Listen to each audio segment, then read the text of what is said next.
Let's dive into something that hits deep. Why does injustice seem to go unchecked in the world? Right? That opening from Job 24 is chilling.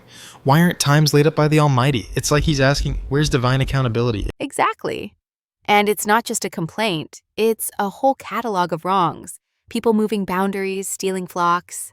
It's systemic injustice. And the imagery, taking a widow's ox as a pledge, that's not just theft, it's cruelty to the vulnerable. Job's painting a brutal picture. It gets worse. The fatherless, the poor, they're basically stripped of dignity. Out in the cold, working fields they don't own and still starving. Yeah, they glean in vineyards owned by the wicked. It's this haunting cycle, working for those who oppress them. There's this raw injustice. And yet, God seems silent. The soul of the wounded cries out, yet God doesn't regard the folly. That line just lingers.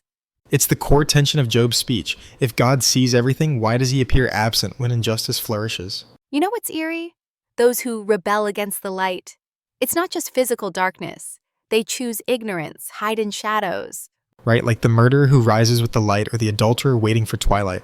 They're fully aware it's intentional evil. And they act like the dark will protect them. But Job's saying, darkness doesn't hide them from God. It's futile, really. There's that section comparing them to foam, temporary, directionless. Their legacy vanishes like mist. Yeah, even the womb forgets them. The imagery is harsh. Worms, destruction, Sheol, nothing about them lasts. And yet, the wicked seem to thrive for a while. That contradiction, that's what Job keeps hammering. Why do they prosper at all? Exactly. And then Bildad steps in. Chapter 25 is short, but he throws down. How can a man be just with God? Classic cosmic argument. God is powerful and pure. Humans are worms. You can feel Bildad dismissing Job's questioning tone. Totally. He's saying, who do you think you are? But it's shallow. It doesn't engage Job's real struggle. Which makes Job's reply in chapter 26 all the more fiery. How have you helped the powerless? That sarcasm hits hard. Oh yeah. Job's not just rebutting, he's mocking. Like, thanks for the useless advice, really insightful. Then boom, he flips into awe. The rest of chapter 26 is this cosmic hymn, earth hanging on nothing. That's poetic and ahead of its time. I love that part. Binding the waters in clouds, piercing the serpent.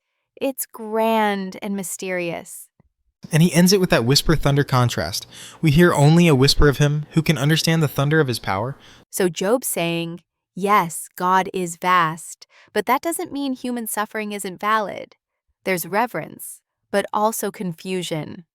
Right. Then comes chapter 27, and Job kind of doubles down. He's like, as long as I live, I won't lie. I won't give up my integrity. That's powerful.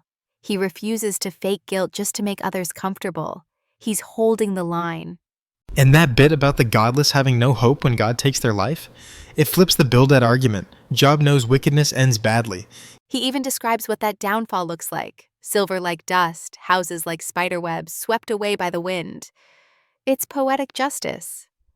But there's a twist. He's not saying all wicked people suffer now. He's warning, eventually justice comes. It's just delayed. Then we land in chapter 28.